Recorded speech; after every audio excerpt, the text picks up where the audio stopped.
Alright, so with this week's Naruto Manga chapter, we get this color page here. And I'll say the color page is alright. It wasn't really colored all spectacular, awesome, or anything like that. Just, it was kind of bland, actually. Not to mention, we also get some interesting sketch art from Kishimoto, drawing Naruto and Sasuke kind of realistically.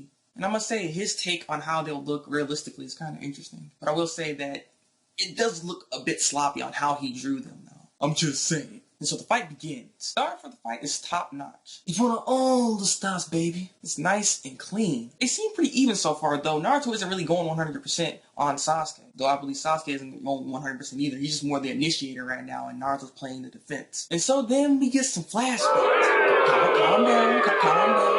Actually, I understand why the flashbacks are there. The reason why the flashbacks are there is because when Naruto and Sasuke clash, in that instant, they begin to understand each other. And basically, flashbacks are what the information that they're getting from each other and how they kind of come to understand each other later on in this chapter. Which is also why we see both Naruto and Sasuke's flashbacks at the same time. Not to mention, if you look on page 10, you see that when you drop down on Sasuke's part, at the end you see Naruto standing there. And then when you see on Naruto's part of his flashback, you see Sasuke there. So that kind of signifies that they're kind of looking into each other. So it's pretty artistic in a way how he did this. Doesn't necessarily mean I like it so much because, honestly, a lot of those flashbacks aren't so important. The main one that was really important was when Sasuke was talking about how you will never understand losing somebody and this and that and the other thing. And then it pans over to freaking Jiraiya and Naruto. And that right there, the feels happen. But again, the flashbacks are necessary to convey that message. And so the fight continues. And we get a recreation of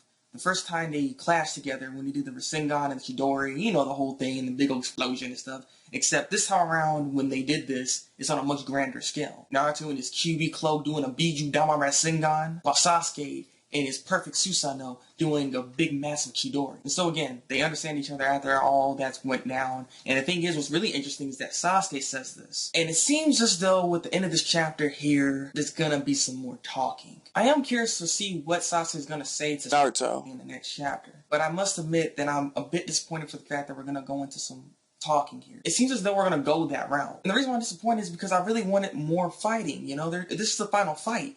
It's Naruto and Sasuke, we finally getting this, so I would love to see more action. But I don't think we're gonna get too much of that, honestly. And I'm really disappointed if that's the case. And I kinda had this feeling that it might be this way on the main fact that we only have 5 chapters, or now 4 chapters left. So pretty much we ain't gonna see much of a fight. At least that's what I'm predicting here. So overall, this is a decent chapter this week for Naruto. The paneling is really good, so you can tell exactly what's going on, so I have to give some props on that. So, yeah, I'm done. Leave your comments below. Tell me what you think of this week's Naruto Manga chapter. Like this review, and subscribe to my channel to see some more Naruto reviews from me. See you guys in the Thabreakmaster. And until then, people.